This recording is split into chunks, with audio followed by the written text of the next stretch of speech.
नमस्ते रामानुजाय नमः। ओम बुद्धिर्बलं यशोधैर्यं निर्भयत्वं अरोगताः अजाड्यं वाक्पटुत्वं च हनुमत् स्मरणात् भवेत्। అర్ధగిరి వీరాంజనేయ స్వామి దేవస్థానం యొక్క స్థల పురాణం చెప్తున్నాను. త్రేతాయుగంలో రామరావణ సంగ్రామం జరిగిన సమయంలో లక్ష్మణస్వామి ఇంద్రజిత్ యొక్క అస్త్రం వల్ల మూర్ఛపోతాడు. అట్లా మూర్ఛపోయిన లక్ష్మణస్వామిని మూర్ఛ నుంచి మేలుకొలపాలంటే సంజీవని అనే ఔషధ మూలికను తేవాలని, అలా తేగల సమర్థుడు హనుమంతుడు అనేసి ఆ కార్యభారాన్ని హనుమంతునికి అప్పగిస్తారనమాట.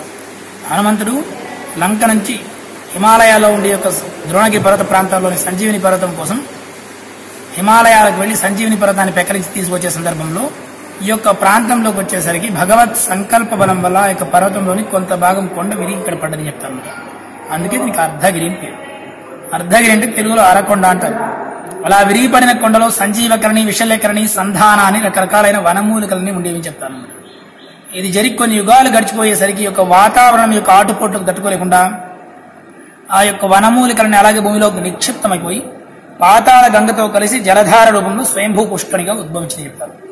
అందుకే ఆ యొక్క పుష్కరిణి తీర్థానికి ఒక వనమూలిక ప్రభావం ఉంటుంది కాబట్టి సర్వరోగ నివారణ తీర్థంగా భావిస్తారు ఆ తీర్థాన్ని. అందుకే దానికి సంజీవరాయ పుష్కరిణిగా పేరు వచ్చింది.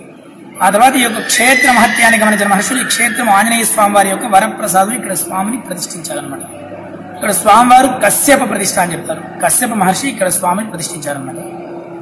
ఇక్కడ స్వామి ఉత్తరముఖంగా ఉంటారు. ఉత్తరముఖంగా ఉండే ఆంజనేయ స్వామి వారు విజయకారకుడు. ఈ క్షేత్రంలో విశేషంగా స్వామి ఆరోగ్య ప్రదాత. మన శారీరక మానసిక సమస్యల్ని భగవత్ సన్నిధిలో విన్నవించుకుని పుష్కరిణి తీర్థాన్ని తీసుకెళ్లి సేవించినామంటే స్వామి కృప వల్ల పుష్కరిణి తీర్థ ప్రభావం వల్ల మన శారీరక మానసిక సమస్యల నుంచి నివారణ పొందగలుగుతాం. అలాగే ఈ క్షేత్రంలో విశేషంగా పౌర్ణమి విశేషం అనమాట. ప్రతి నెలా వచ్చే పౌర్ణమి విశేషం అనమాట. మాసోత్సవం జరుపుతారు ఆ రోజు. పౌర్ణమి రోజు చంద్రకిరణ ప్రభావం వల్ల పుష్కరిణి తీర్థానికి విశేషమైన రెట్టింపు ఫలితం వస్తుందని భక్తుల విశ్వాసం అన్నమాట. మామూలుగా కూడా ప్రామాణికంగా కూడా స్వామివారు ఆ యొక్క చంద్రుడు అనే అతను వచ్చి స్వామి ఈ యొక్క ఔషధులకు అధిపతి అనమాట. ఔషధీనాం అధిపతికి నమః సోమాయ నమః అనేసి సోముడు ఔషధులకు అధిపతి. అదేవిధంగా ఆ యొక్క చంద్రకిరణ ప్రభావం వల్ల ఈ యొక్క పుష్కరిణి తీర్థానికి రెట్టింపు ఫలితం అనేది ఆ పౌర్ణమి తిథి నాడు వస్తుంది. కాబట్టి అనేక మంది భక్తులు ఈ యొక్క పుష్కరిణి తీర్థాన్ని సేవించి స్వామిని పౌర్ణమి రోజు విశేషంగా దర్శించుకుంటారు. 30,000 మంది నుంచి 40,000 మంది వరకు ప్రతి పౌర్ణమికి భక్తజనం వచ్చి స్వామిని దర్శించుకుంటారు అన్నమాట. ఆ రోజు స్వామికి విశేషమైన పూజలు కూడా జరుగుతాయి. ఇక్కడ స్వామివారికి హనుమత్ సుదర్శన హోమం జరుగుతుంది. సాయంకాలం పూట ప్రాకారోత్సవం జరుగుతుంది అన్నమాట. ఇది విశేషం. ప్రతిరోజు తెల్లవారుజామున స్వామివారికి సుప్రభాత సేవ జరుగుతుంది.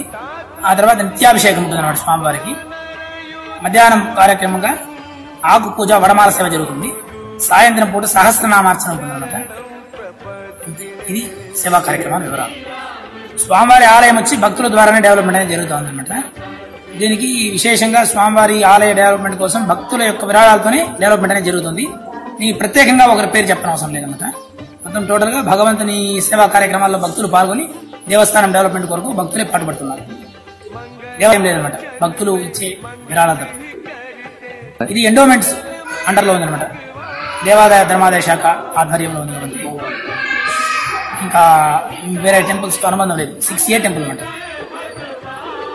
కాణిపాకం నుంచి ఈ దేవాలయం 15 కిలోమీటర్లు అవుతుంది. 15 కిలోమీటర్స్ మొగిలి ఉంది. మొగిలి 20 కిలోమీటర్లు అవుతుంది.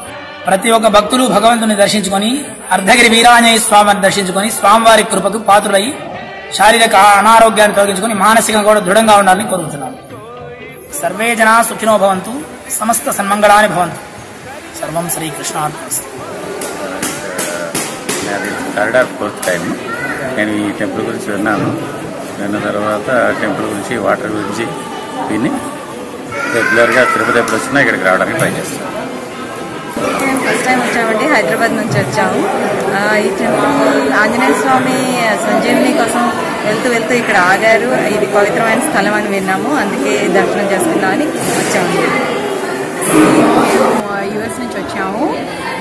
ఇక్కడ ఆంజనేయ స్వామి పాదం ఇక్కడ పెట్టారు. On the way to Himalayas అని తెలిసి ఇక్కడ చూడడానికి